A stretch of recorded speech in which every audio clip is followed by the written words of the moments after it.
Subscribe to Color Frames.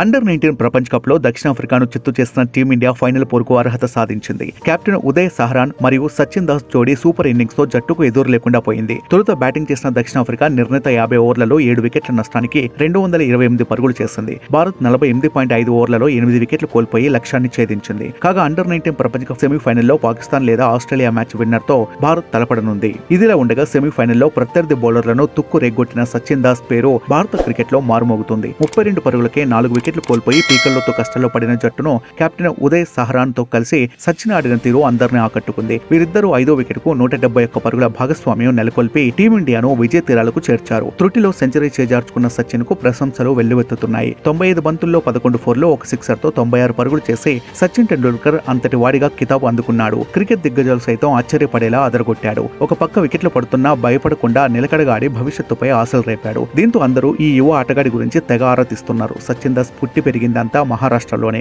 4.5 వయసు నుంచే తండ్రికి క్రికెట్ పై ఉన్న ప్రేమతో స్ఫూర్తి పొందిన సచిన్ దాస్ క్రికెట్ పై ఆసక్తి పెంచుకున్నాడు. సచిన్ తండ్రి సంజయ్ యూనివర్సిటీ స్థాయి వరకు క్రికెట్ ఆడాడు. కొడుకును క్రికెటర్ను చేయాలని తెగ కష్టపడ్డాడు. కొడుకు కోసం అప్పు చేసి మరీ టర్ఫ్ పిచ్ ను తయారు చేయించాడు. అందుకు తగినట్టుగానే సచిన్ దాస్ బాగా కష్టపడ్డాడు. సచిన్ తల్లి సురేఖ దాస్ మహారాష్ట్ర పోలీస్ శాఖలో అసిస్టెంట్ పోలీస్ ఇన్స్పెక్టర్ గా పనిచేస్తున్నారు. ఆమె ఒకప్పుడు కబడ్డీ క్రీడాకారిణి కావడం విశేషం. ఈ వీడియో మీకు నచ్చినట్లయితే ప్లీజ్ లైక్ చేయండి, షేర్ చేయండి, కామెంట్ చేయండి.